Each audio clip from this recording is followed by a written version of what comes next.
तो बिल्कुल ठीक है। तो चलिए हम अपनी आज की कहानी स्टार्ट करते हैं। हमारी आज की कहानी का टॉपिक है द इनविजिबल फ्रेंड। एक बार की बात है, एक छोटे से गांव में नेहा नाम की एक छोटी सी लड़की रहती थी। वह एक जिज्ञासु बच्ची थी जिसे अपने आसपास की दुनिया का पता लगाना अच्छा लगता था।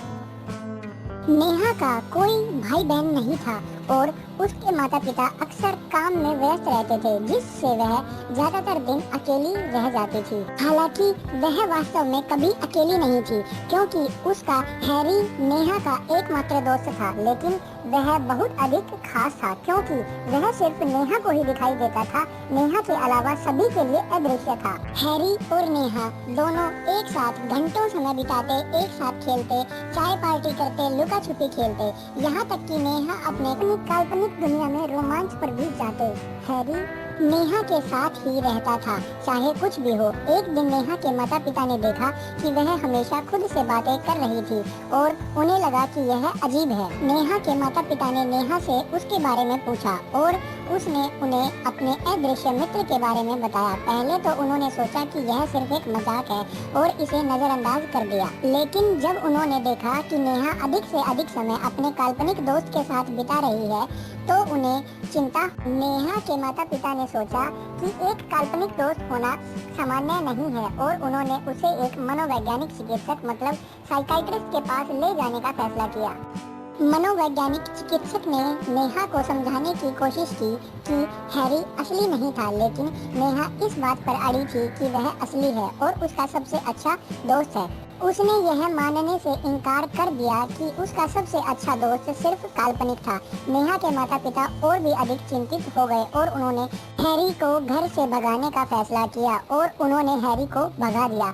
हैरी के जाने के बाद नेहा का दिल बिल्कुल टूट गया। वह समझ नहीं पा रही थी कि उसके माता पिता को उसकी दोस्त पर विश्वास क्यों नहीं हुआ। हैरी के चले जाने के बाद नेहा बिल्कुल उदास और अकेली हो गई। वह उसे बहुत याद करती थी। हालांकि हैरी ने कभी उसका साथ नहीं छोड़ा। हैरी सिर्फ तब ही उसके साथ खेलने आता था जब उसके माता पिता उसके आसपास नहीं होते थे। एक दिन नेहा के माता पिता ने देखा कि वह बहुत खुश और अधिक संतुष्ट लग रही थी।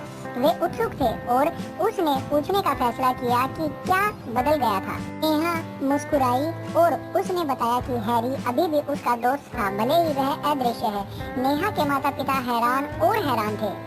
उन्होंने कभी नहीं माना था कि हैरी असली था, लेकिन यह देखकर कि नेहा कितनी खुश थी, उन्हें एहसास हुआ कि वह सिर्फ एक काल्पनिक दोस्त से बहुत अधिक ज्यादा था। वह नेहा के लिए एक साथी और एक दोस्त, हर समय नेहा का साथ देने वाला, खुशी देने वाला एक बिल्कुल सच्चा दोस्त है। अपनी बेटी को बहुत अधिक खुश देखकर उनके माता पिता ने भी हैरी को अपने परिवार का हिस्सा मान लिया। उन्होंने उसे अपनी बातचीत और गतिविधियों में शामिल करना भी शुरू कर दिया। उन्होंने महसूस किया कि एक काल्पनिक अदृश्य दोस्त होना बुरी बात नहीं थी। यह कुछ ऐसा था जिससे नेहा बहुत अधिक खुश थी। चलो गाइस, जल्दी से वीडियो को पॉज करो और कमेंट में बताओ आपको इस कहानी से क्या शिक्षा मिलती है। और ऐसी ही इंटरेस्टिंग और यूनिक कहानियों के लिए आपके अपने चैनल कहानियों जंक्शन को सब्सक्राइब करना ना भूलें। और अगर आप किसी टॉपिक पर कहानी चाहते हैं तो वह कमेंट में जरूर बताना, मैं उस टॉपिक पर भी जल्द से जल्द कहानी लेकर आऊँगा। और अगर वीडियो अच्छी लगी हो तो प्लीज वीडियो को लाइक जरूर कीजिएगा, कमेंट कीजिएगा और चैनल को सब्सक्राइब जरूर कीजिएगा। कहानी से हमें यह शिक्षा मिलती है कि कभी कभी जो चीजें हम नहीं देख सकते वे चीजें सबसे ज्यादा मायने रखती हैं।